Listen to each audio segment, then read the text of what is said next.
So 5 ಮಿನಿಟ್ಸಲ್ಲಿ simple and ಟೇಸ್ಟಿಯಾಗಿ ದಹಿ ತಡ್ಕ ಹೆಂಗೆ ಮಾಡೋದು ಅಂತ ನೋಡುವ. ಫಸ್ಟು ಒಂದು ಬಾಣಲಿಲಿ ಎಣ್ಣೆ ಹಾಕಿ ಅದು ಸ್ವಲ್ಪ ಕಾದ್ಮೇಲೆ ಅದಕ್ಕೆ ಸಾಸಿವೆ ಜೀರಿಗೆ ಹಾಕಿ ಚಟಪಟ ಅನ್ನೋವರೆಗೂ ವೆಯ್ಟ್ ಮಾಡಿ. ಅದಾದಮೇಲೆ ಕಡಲೆಬೇಳೆ ಉದ್ದಿನಬೇಳೆ ಹಾಕಿ ಕೆಂಪು ಬಣ್ಣ ಬರೋವರೆಗೂ ಫ್ರೈ ಮಾಡಿ. ಅದ್ರ ಜೊತೆಗೆ ಒಣಮೆಣ್ಸಿನ್ಕಾಯಿ ಕರಿಬೇವು ಹಾಕಿ ಅದನ್ನು ಕೂಡ ಫ್ರೈ ಮಾಡಿ. ಅದಾದಮೇಲೆ ಸಣ್ಣಗೆ ಹೆಚ್ಚಿರೋ ಈರುಳ್ಳಿ ಹಾಕಿ ಫ್ರೈ ಮಾಡಿ. ಅದು ಕಂಪ್ಲೀಟಾಗಿ ಫ್ರೈ ಆದಮೇಲೆ ಚಿಟಿಗೆಷ್ಟು ಅರಿಶಿನ, ಸ್ವಲ್ಪ ಖಾರದ ಪುಡಿ ಕಲರ್ಗೋಸ್ಕರ, ಆಮೇಲೆ ಜೀರಿಗೆ ಮೆಣಸು ಪೌಡರ್ ಜೊತೆಗೆ ರುಚಿಗೆ ತಕ್ಕಷ್ಟು ಉಪ್ಪು ಹಾಕಿ ಅದನ್ನು ಚೆನ್ನಾಗಿ ಆಯಿಲ್ ಬಿಡೋವರೆಗೂ ಫ್ರೈ ಮಾಡ್ಕೊಂಡ್ಮೇಲೆ ಸ್ಟವ್ ಆಫ್ ಮಾಡಿಬಿಡ್ಬೇಕು. ಅದಾದಮೇಲೆ ಫ್ರೆಶ್ ಮೊಸರನ್ನ ಆ್ಯಡ್ ಮಾಡಿ ಮಿಕ್ಸ್ ಮಾಡಿದ್ರೆ ದಹಿ ತಡ್ಕ ರೆಡಿ ಆಗುತ್ತೆ.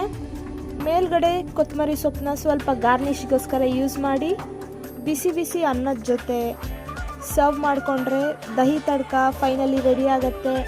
ಟೇಸ್ಟ್ ಕೂಡ ತುಂಬ ಚೆನ್ನಾಗಿರುತ್ತೆ. ಖಂಡಿತವಾಗ್ಲೂ ಎಲ್ಲರೂ ಟ್ರೈ ಮಾಡಿ. ಬಾಯ್.